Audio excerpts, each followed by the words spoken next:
अस्सलाम वालेकुम रहमतुल्लाहि व बरकातुहू। उम्मीद करता हूँ कि तमाम देखने वाले नाज़रीन मेरे हैरिया ऑफिस से होंगे। सबसे पहले हमारे पाकिस्तानी पंजाबी न्यूज़ को फॉलो करें और इसको लाइक करें और हमारे यूट्यूब चैनल को जल्द से जल्द सब्सक्राइब भी कर लें ताकि हमारी तमाम आने वाली वीडियो की नोटिफिकेशन आप तक पहुँच सके और आप उनको बआसानी देख सकें।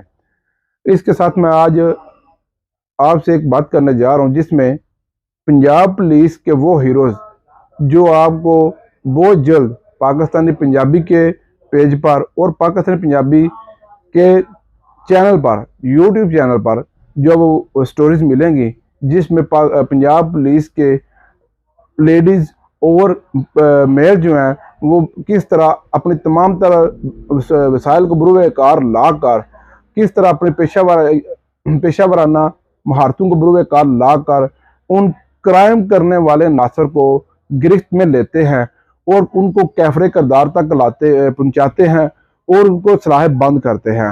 ये तमाम तर स्टोरीज आपको बहुत जल्द इसी पेज के ऊपर पाकिस्तानी पंजाबी के पेज के ऊपर और पाकिस्तानी पंजाबी यूट्यूब चैनल के ऊपर मिलेंगी।